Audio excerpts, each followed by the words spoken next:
So we are live Facebook, we are live YouTube, we are live in Mantra Central with Sahil and Parth and soon to be Rishi. Piyush will not join us this morning. He is. So we are live Facebook. So Piyush is on a journey to help a friend go to the hospital. Hope it works out all right. And but we got to carry on with our Bhagavatam study here. This is, I was just telling you guys that I'm just feeling a little off, like a lot of activity the past few days, a lot of energy. We had the Sunday program. It was my birthday. We had Brihat Mridanga Prabhu here yesterday, a nice guest. But, just it's taking at least a toll on me and my wife, and we just need to sleep, just just sleep for 2 or 3 hours. Other than the portion of sleep we get at night, just need a good day's sleep. But anyway, I'll carry on tired as can be, and hopefully the Bhagavatam, it says that all of our troubles will dissipate by regular hearing of the Bhagavatam, and serving the pure devotees. So I'll try and do these things by presenting Bhagavatam to you guys, my Facebook friends and YouTube associates, and you guys, my real friends in real life. There's many real friends online too, but I get to actually exchange friendship with you guys every day, which is very nice. So, where are we in the Bhagavatam? Vyasadeva, he's beside the Saraswati River. He is not satisfied, even a great sage such as him, at the end of the day. And he did some incredible merciful work where he compiled the whole Mahabharata, this whole wonderful history, including the Bhagavad Gita. And still, with all that topmost knowledge, he's still not satisfied. So that just actually, it goes to show us, oh man, there's no chance of me being satisfied with the meager activities that I do. There's no chance of actual ultimate satisfaction in this type of existence. But Vyasadeva is going to get a clue on how he can be satisfied and how to share something that could ultimately satisfy all of us, and that's Bhagavatam. And I'm hoping, that now that I told you I'm feeling a little off, we actually didn't get to do our Bhagavatam study on Sunday. And then yesterday we had a special Bhagavatam study with Brihat Mridanga, which was very nice. I was very happy doing that. But now I've lost my luster, so now I need to recharge. So without further ado, let's recharge into the Bhagavatam. I'll share the screen. Parth, you can take this laptop and share some of the prayers. We'll honor Srila Prabhupada, whose books we're going to read, or we keep reading. And we shared this Bhagavatam in English with the world with a beautiful commentary that frankly saved my life. Prepared me into existence.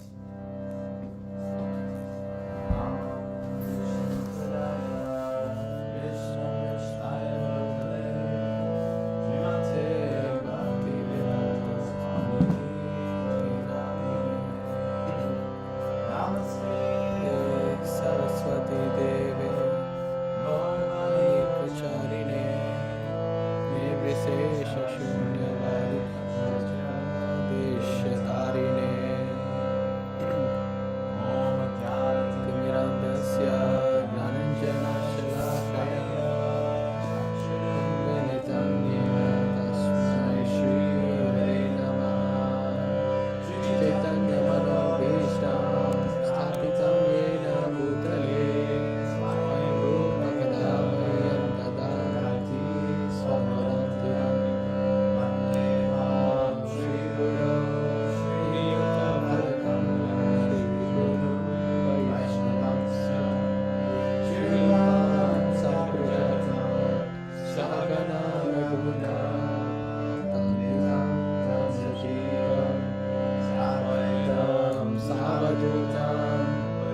Sahitam Krishna Chaitanya Deva Shri Radha Krishna Pada Sahagana Lalita Shri Vishakhanvitamscha He Krishna Karuna Sindhu Dinabandhu Jagatpate Gopesha Gopika Kanta Radha Namostute Tapakanchana Gaurani Radhe Vrindavaneshwari Vrishabhani Sute Devi Pranamami Hare Priye Panchakalpatarubhyascha Kripa Sindhubhya eva cha Patitanam Pavanebhyo Vaishnavebhyo Namo Namaha Jai Shri Krishna Chaitanya Prabhu Nityananda Shri Advaita Gadadhara Shivasadi Gaura Bhakta Vrinda Hare Krishna Krishna Krishna Hare Hare Hare Rama Rama Rama Hare Hare Om Namo Bhagavate Vasudevaya Om Namo Bhagavate Vasudevaya Bhagavate Vasudevaya Naram Namaskritya Naram Chaiva Narottamam Devim Saraswatim Vyasam Tato Jayam Mudiraye. Before reciting the Srimad Bhagavatam, which is the very mean of conquest, one should offer respectful obeisance unto the personality of Godhead. Narayana, unto Narayana Rishi, the supremost human being, unto Mother Saraswati, the goddess of learning, unto Srila Vedvyasa, the author. Natam Swakata Krishna Punya Shavna Kirtana Yantaslohi Vadrani. Shri Krishna, the personality of Godhead, who is the Paramatma in everyone's heart and the benefactor of the truthful devotee, cleanses desire for material enjoyment from the heart of the devotee who has developed the urge to hear his messages, which are in themselves virtuous when properly heard and chanted. Suprayesha Bhakteshu Jam Bhagavata Sevaya Bhagavati Uttama Shloke Bhaktir Bhavati Naishtaki. By regular attendance in the class on the Bhagavatam and by rendering service to the pure devotee, all that is troublesome to the heart is almost completely destroyed. And loving service unto the personality of Godhead, who is praised with transcendental song, is established as an irrevocable fact. So, here you go. What will satisfy us? What will satisfy Vyasadeva? We'll see Narada is going to enter the scene. He's just been greeted already by Vyasadeva, and Vyasadeva is confident that his good fortune has just entered, and now Narada can tell him,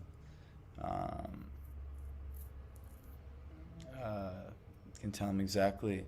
He says, please therefore find out the deficiency in me, despite my being absorbed in transcendence under disciplinary regulations and vows.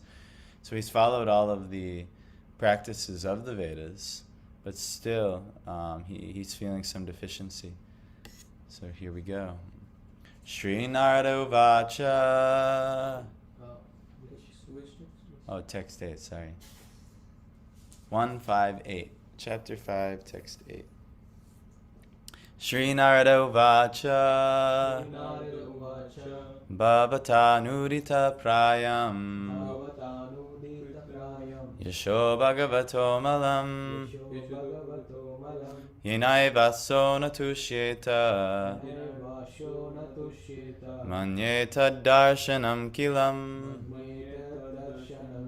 Shri Narada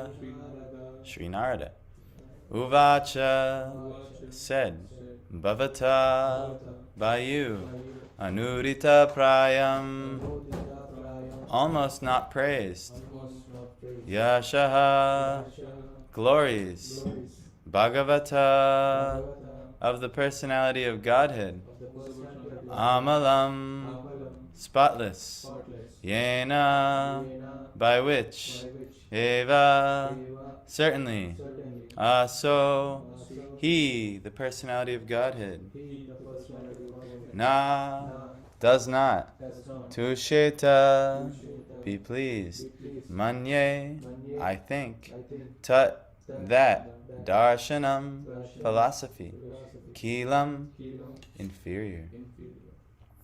Sri Narada said, you have not actually broadcast the sublime and spotless glories of the personality of Godhead. That philosophy which does not satisfy the transcendental senses of the Lord is considered worthless. All right. Oh no, wow. The new tradition. Oh, it goes in. Yes, it fits today. Jai. Thanks. No, you come. Give me a hug. This is Rishi, everyone. And so Rishi has entered now. So that philosophy which does not satisfy the transcendental senses of the Lord is considered worthless. Even though he has done so much to broadcast something about the personality of Godhead. It's not that the Bhagavad Gita is empty. It's not that the Mahabharata is empty of the personality of Godhead. The personality of Godhead is a main character throughout the entire Mahabharata. But, I wouldn't say, it doesn't become clear that he's a main character until the end of the Mahabharata. But he's definitely prominently mentioned.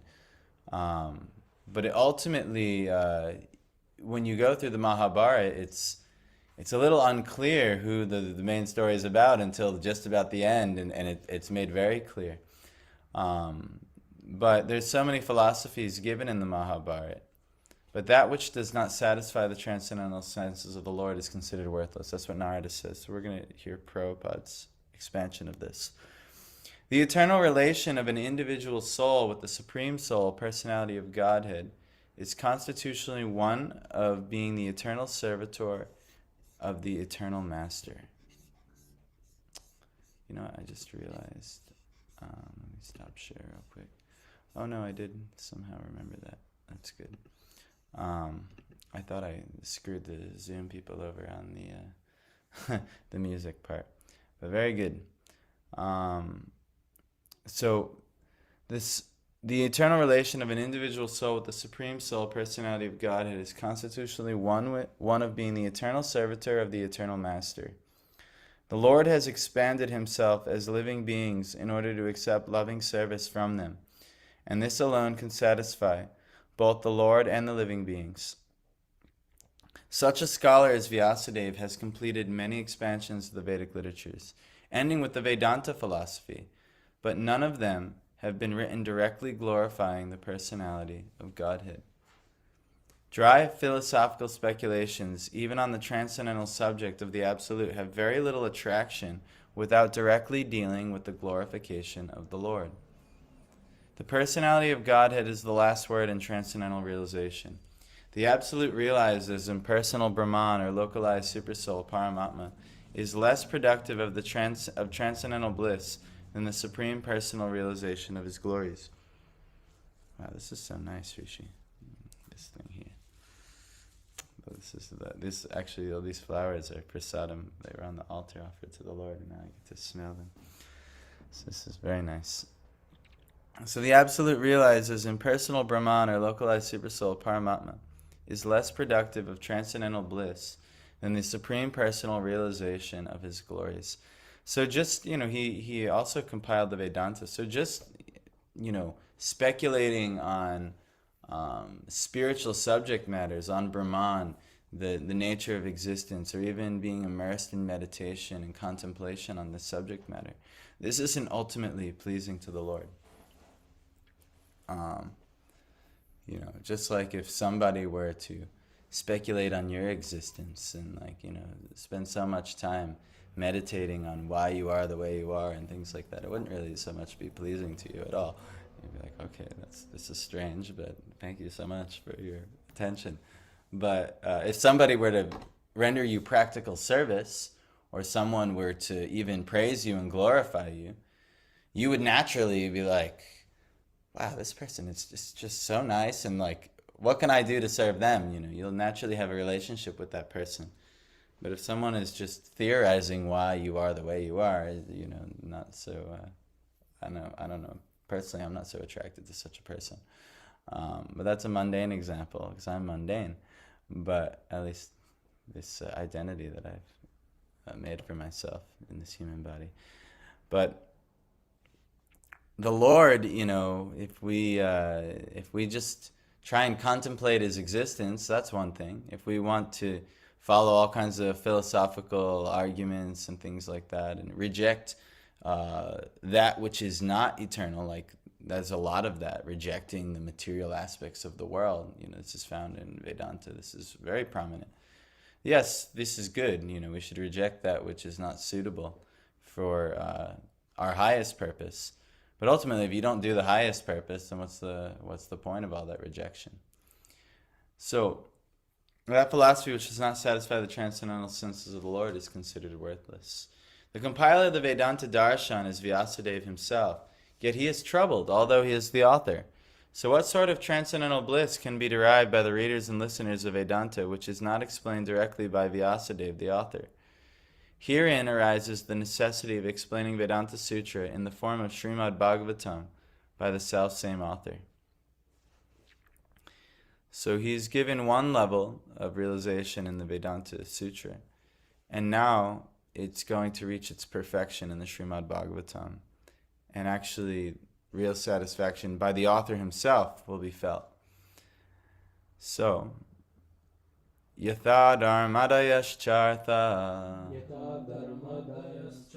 Muni varyanu kirtita Natatha vasudevasya Mahima hyanuvarnita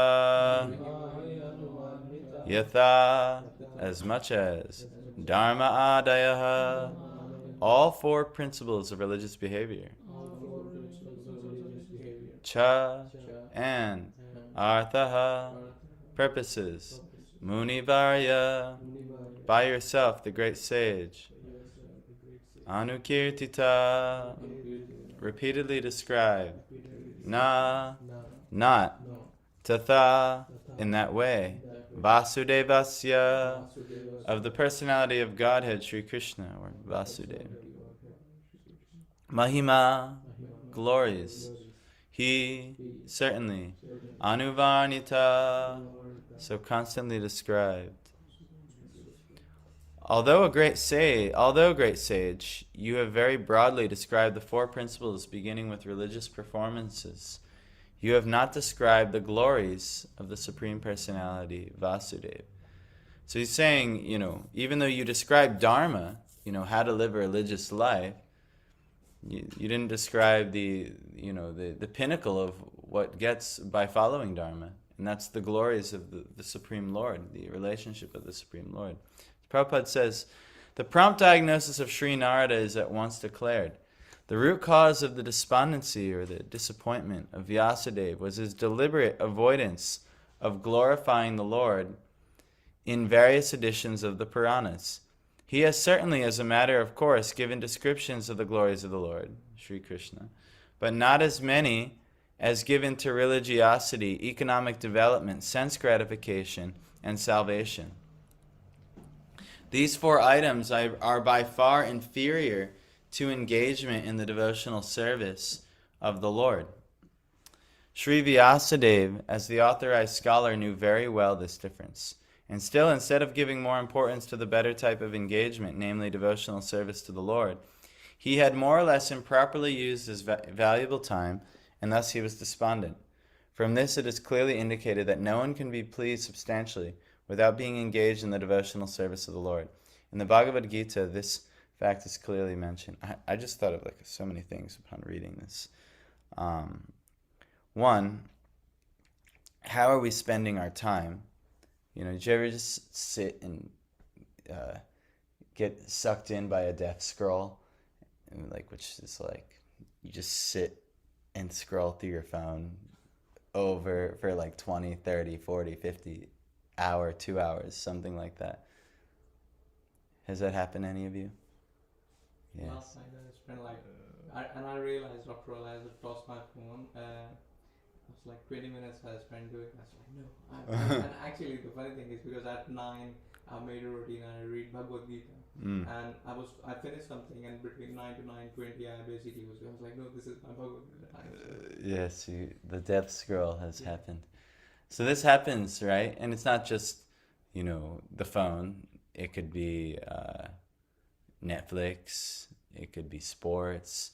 It could be so many hobbies that really have nothing to do. Entertainment.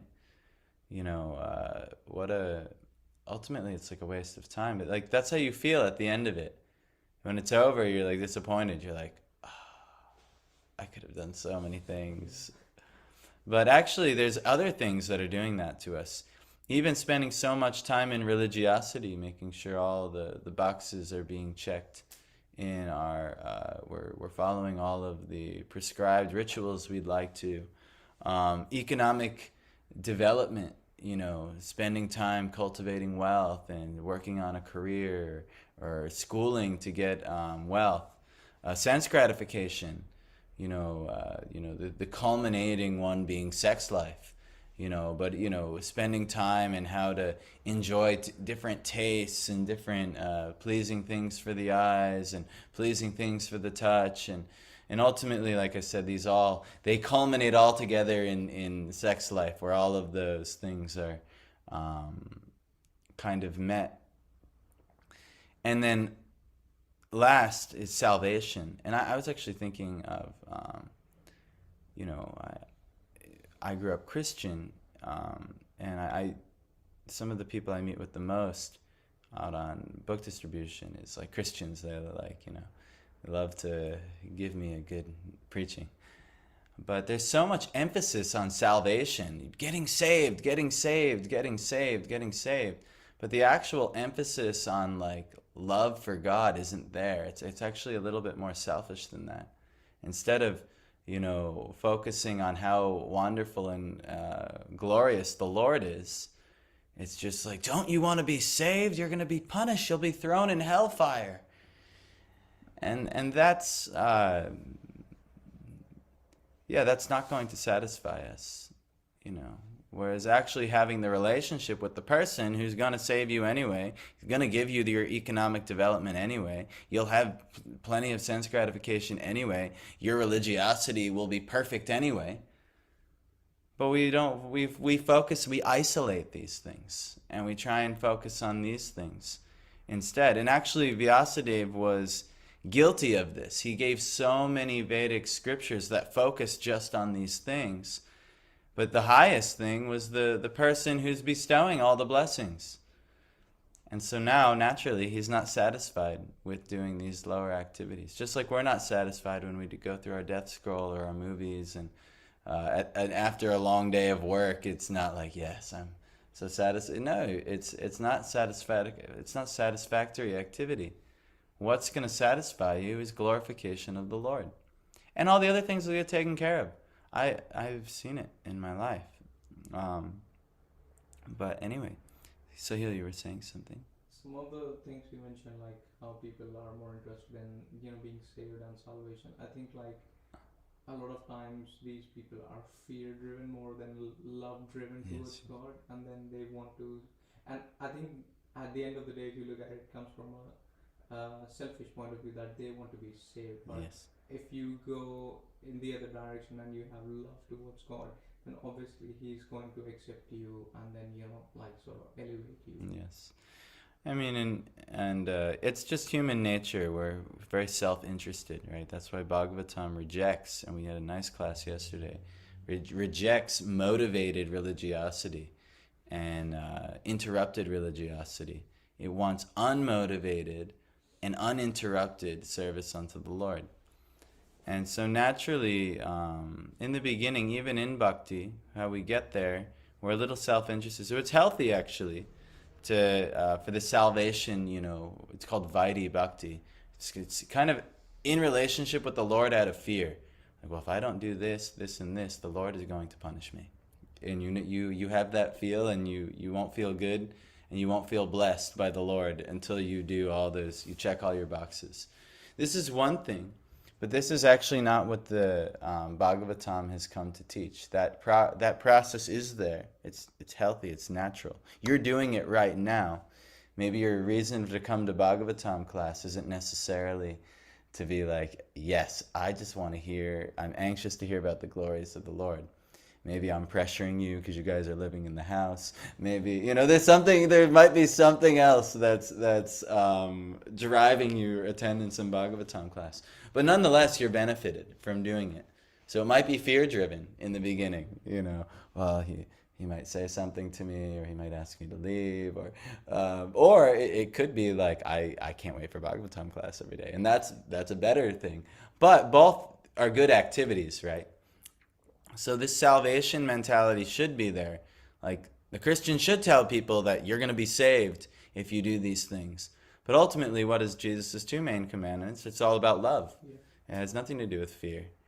So this is a good point. So anyway, the Lord hasn't been glorified. The service hasn't been rendered, which is a symptom of love. If you love, you serve. So, in the Bhagavad Gita, this fact is clearly mentioned.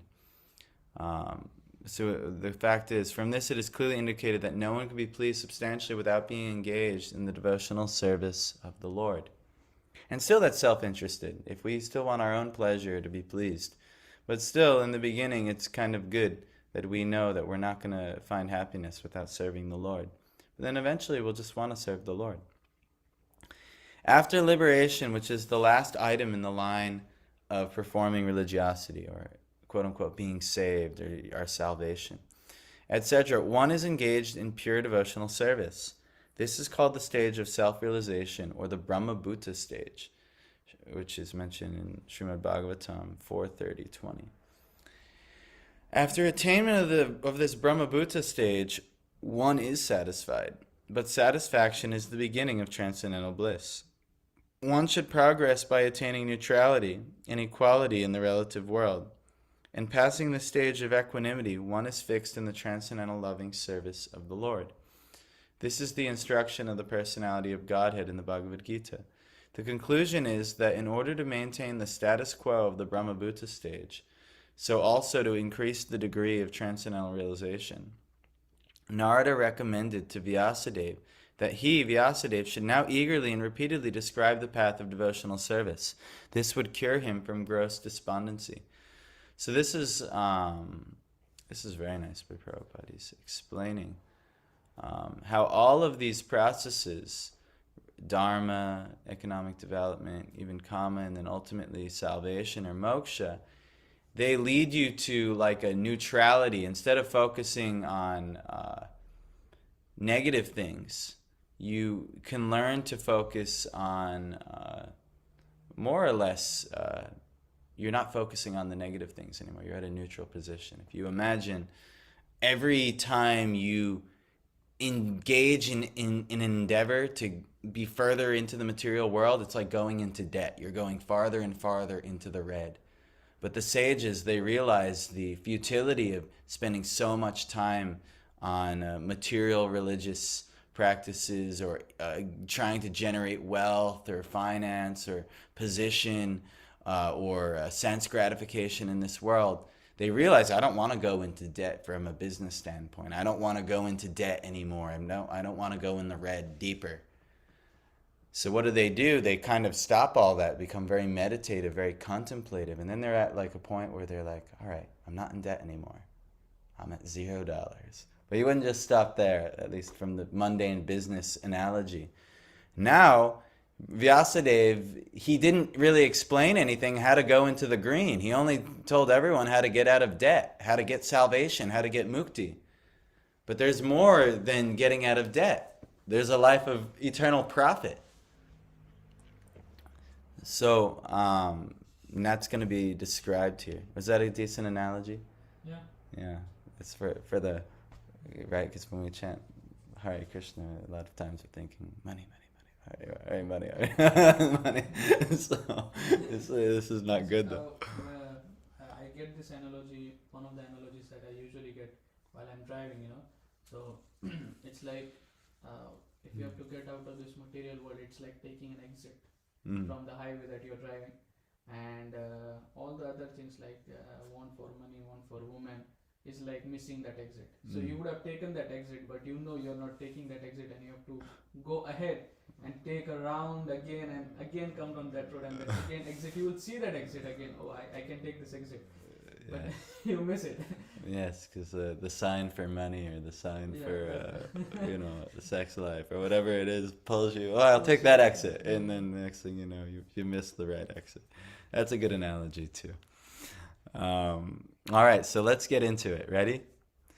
Let's see. I don't know the meter. I think it's Nayad Vachas Chitra Padam Hare. No, it's Nayad Vachas Chitra Padam Hare Yasho. Nayad Vachas Chitra Padam Hare Yasho. Jagat Pavitram Pragranita Karhichi. Jagat Pavitram Pragranita Karhichi. Tadvayasam Tirtham Ushanti Manasa. Tadvayasam Tirtham Ushanti Manasa. Nayatra Hamsa Niramant Yushik Kshayaha.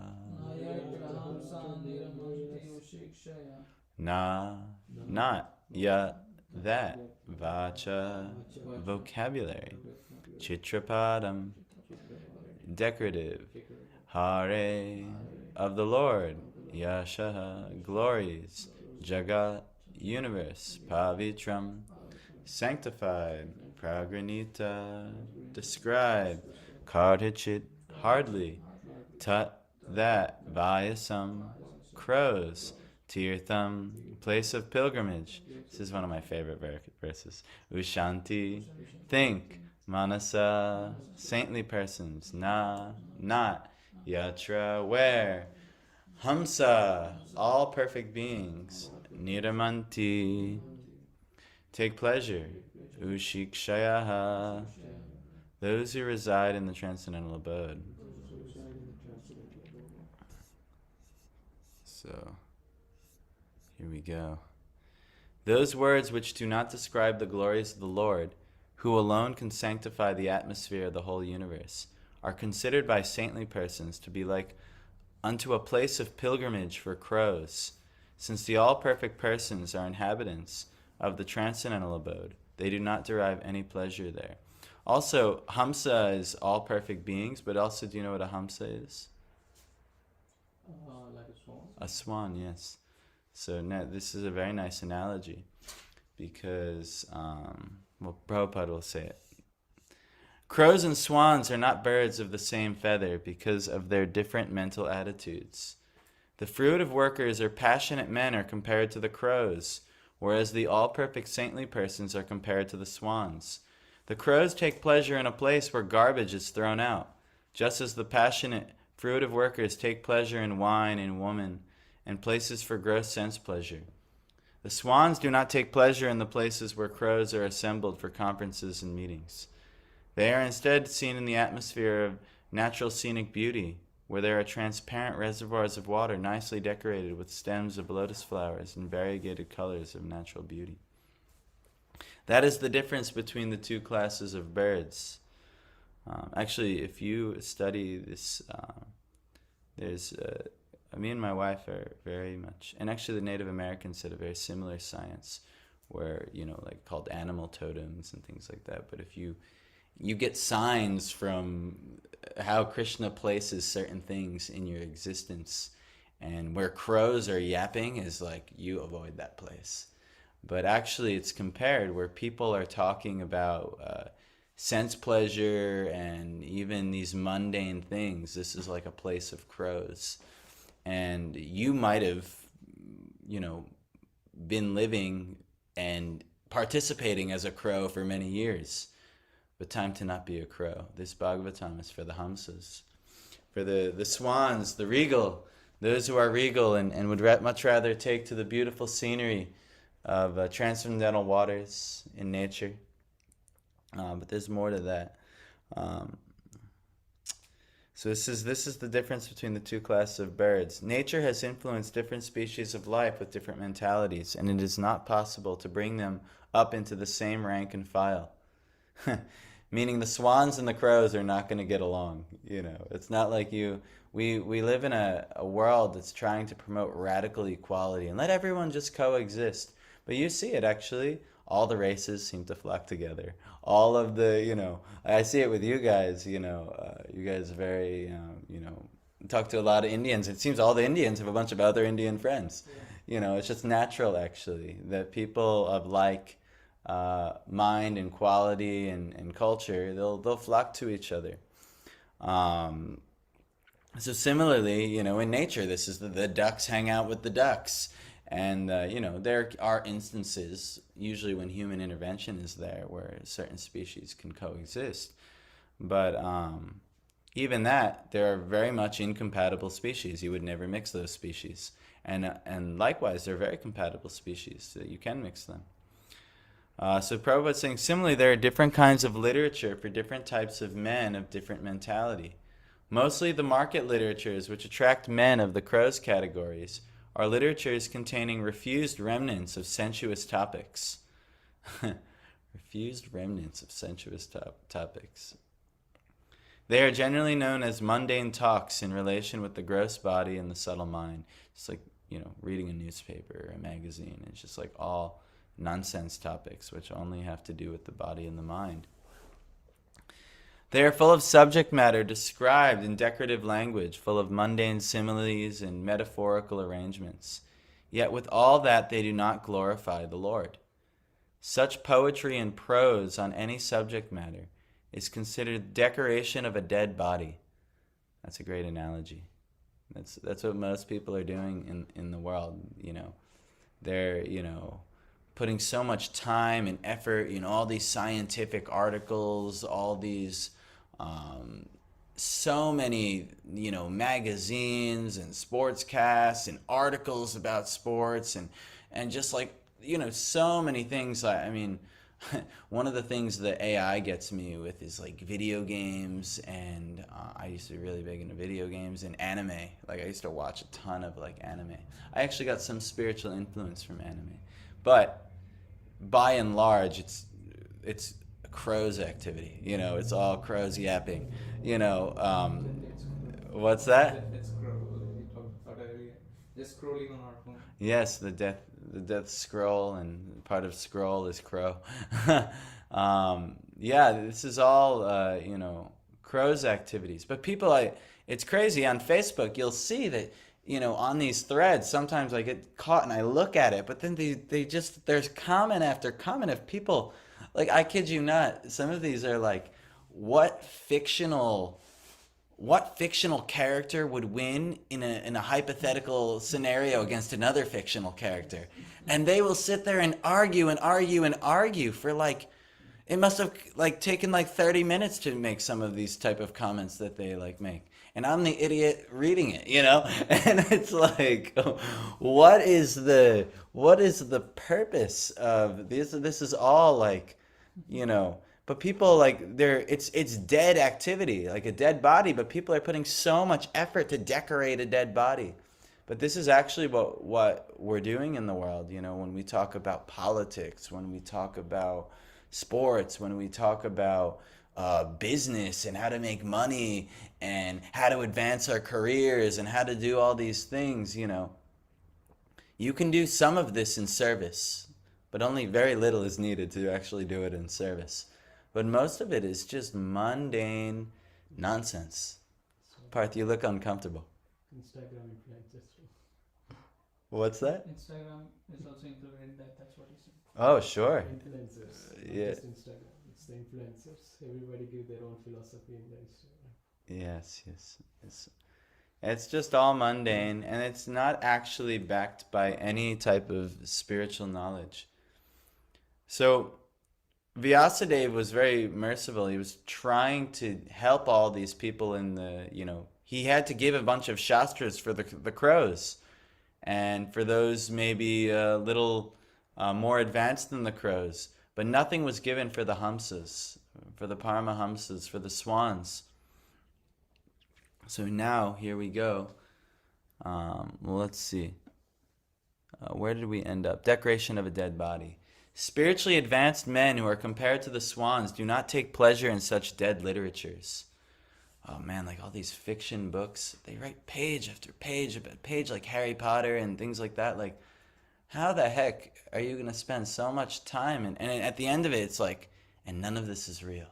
It's like, wow. It's just decoration of a dead body. But anyway, the swans do not take pleasures in such dead literatures, which are sources of pleasure for men who are spiritually dead. Actually, Jesus gave this analogy, where someone who was inspired by him, he said, Jesus, I want to follow you, but my father has died, and I want to go bury him. And he said, let the dead bury the dead. You who want eternal life should follow me. And so this is, unfortunately, the masses, even the masses looking at this, if they are, they're probably not, they're just scrolling by. But if they somehow got deep enough into this, the masses are spiritually dead. They have no life to them at all. They're just waiting to die, and their dormant spirit, their soul, never actually gets to begin its life at all. This is the very cruel, unfortunate reality. Most of our relatives are spiritually dead. Most of our loved ones and cared ones are by and large spiritually dead. It's very few who actually want to take to the activities of the soul, who aren't caught up in these crow-like activities. But we should come alive. That's our first thing, and then maybe we can help a few others wake up as well. These literatures and the modes of passion and ignorance are distributed under different labels, but they can hardly help the spiritual urge of the human being, and thus the swan-like spiritually advanced men have nothing to do with them. Such spiritually advanced men are called also manasa, because they always keep up the standard of transcendental voluntary service to the Lord on the spiritual plane. This completely forbids fruitive activities for gross bodily sense satisfaction or subtle speculation of the material egoistic mind. So we're always doing things for gross bodily sense activity, satisfaction. Oh, I'm bored, let me eat. That's bodily sense satisfaction. I'm I just feel like I need a massage today, or like something like that, or another one is the sex urge. This is most popular. Men and women, they want to shack up, and ultimately it's so their sense satisfaction through the tongue, belly, and genitals can be satisfied to the pinnacle. It's when people think of married life, they're so wrong as to actually what it actually is. But when they think of married life, they think it's going to be a festival for the tongue, belly, and genitals. That's what they think it's going to be. Or, association with women. Right? For men, and association with men for women. It's just going to be a festival for the tongue, belly, and genitals. But this is this is completely forbidden for the transcendentalist. They're completely not engaged in these activities at all. They know these to be crow-like activities. So, and not much better is the subtle speculation of the material egoistic mind. Oh, I think like this, my philosophy is like this, and all these hypotheses of what the world could be and what this or that could be. This is all just mental fantasies. All speculation coming from a place of zero knowledge.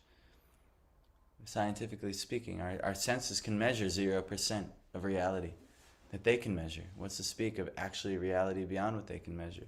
So all this mental speculation is so dangerous.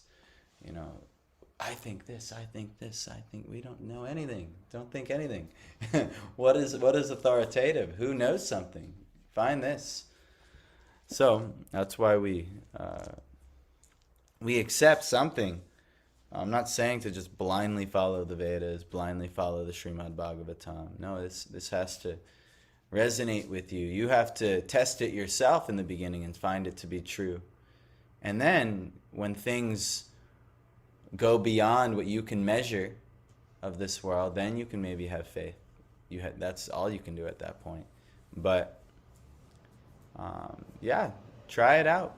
Try out this type of philosophy and see. But ultimately, we do accept.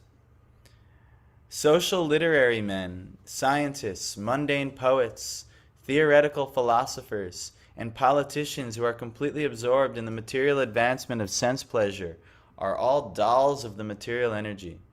They take pleasure in a place where rejected subject matters are thrown. Like crows. They swarm around the garbage bins and they're just, and they're yapping and eating garbage. But that's what we do. And I mean, you see this in, look at all the fast food joints, and people are just filling up the line after line of, but you go to the farmer's market and you can go right to the front, no problem, Who's going to the farmer's market? Who's, with the fast food joints, the Dunkin' Donuts and all these, whatever the heck's going on. It's just all, and it's not even food. It's proven it's not even food. There's so many chemicals and so many, but people are going there. It would always historically be considered that's not food. Even all ancient civilizations would be like, that's definitely not food. But this is, and even in the US it's very bad. In Europe they have actually some decent standards where you have to use actually mostly food ingredients. But in the US you can use plastic and rubber and all kinds of things, and it doesn't matter, whatever gets more profits out there. It's brutal. But anyway, they take pleasure in a place where rejected subject matters are thrown. According to Swami Sridhar, this is the pleasure of the prostitute hunters. Wonderful. But literatures which describe the glories of the Lord are enjoyed by the Paramahamsas, who have grasped the essence of human activities. I mean, now in this age, we don't even have literatures. Like back then, like even 50 years ago, like my parents' generation, before the TV was so prominent in broadcasting everything and anything, and the internet was broadcasting anything, they used to like read Playboy magazine. I don't know if you ever heard of Playboy, but it's pretty much like light pornography magazines. Now it's so brutal. You can just click anywhere. You're watching every single thing that you could imagine. It's like so brutal now with the internet. And Prabhupada's writing all of this before the internet. And Sridhar Swami is writing this thousands of years before the internet. But we're seeing it. It's going to get worse because there are technologies out there where you can interact by using VR and stuff. Now they're coming up with things where in a virtual environment, even if I'm, let's say, sitting in one part of the world and you are in another, we could still sit in a room and talk and interact. So yeah, it's getting to be. Kali Yuga is just very. On one level, it's very. It'll get more and more disturbing. The quality of life, everything will degrade further and further. But on another level, this type of scenario makes it very easy to realize the benefit of spiritual life. So that's why the sages glorify Kali Yuga, but they still avoid the places where the crows are gathering. That's the natural activity of swans. They gather with other swans and they go to the beautiful places. Where nature is supreme, where the Lord is supreme, and His glory and beauty is supreme. So these type of literatures and activities, and now people aren't even barely doing literatures. Their literatures are on the movie screens, the cinemas now. That's I talk to people and like so many kids like, oh, I don't read. You're in school, how do you not read? But they don't read. They, I get all my information from the internet. They read the internet, or even better, they'll watch a video about it, and it's that's fine. But It's scary. Anyway, but literatures which describe the glories of the Lord are enjoyed by the Paramahamsas, who have grasped the essence of human activities. So, yep, that's a long purport, so we're going to end here. But yeah, I mean, this was a good reminder for me. It actually enlivened me. It's just to realize, because I'm a human being, I have a phone. The phone is always enticing me to look at crow-like literatures and crow-like activities and things like that. Even the whole 90% of the social media feed is about mundane subject matters. Especially now they're pumping all these ads into everything, and now you always get advertisement for mundane subject things and all crow-like. They add a lot of sensual things in it. I mean, you're selling, mango juice, and why there needs to be a girl half naked. She's doing all the enticing things. Everyone's watching the girl and not the mango Yeah, juice. well, this marketers know that sex sells, And it's same with the car Oh, yeah. advertisement. If you see car advertisement, they don't show you the car, they show you the woman. Yeah, that's of course, that's it. And the same runs true for men. All these beautiful people giving you very unbeautiful things. All these beautiful people smoking cigarettes. Beautiful people are not the ones smoking cigarettes. Beautiful people, drinking alcohol. Maybe some youthful, beautiful people might drink some alcohol, but at some point they will not be beautiful anymore if they keep up that habit, and so on. So many, they sell you with this, but yeah, we should know. We should know this is not the place to gather. We should also learn respectfully. We don't have to disrespect our relatives. We don't have to disrespect our old friends or new friends or associates, co-workers, but we should know, all right, they're gonna do those things over there that I'm not interested in at all, and I'm gonna do these things over here that they're not interested in at all. And that's like the swans. The swans aren't over there trying to disturb the crows. No, the swans have their own swan-like activities. So similarly, we'll have our swan-like activities. We'll see if there's any other potential swans who'd like to join us, maybe. But by and large, let the crows do what they need to do, and let the swans do what they need to do. And like that, we'll go on this way. So we're gonna end here. Thank you for joining. I hope none of you feel attacked, like I called you a crow or anything. The Bhagavatam did, if anything. But you're probably not listening. But if you are, I apologize. Anyway, thank you guys so much. Hare Krishna. I hope you enjoy these type of discussions. I actually feel so much more enlivened now like this. But thank you.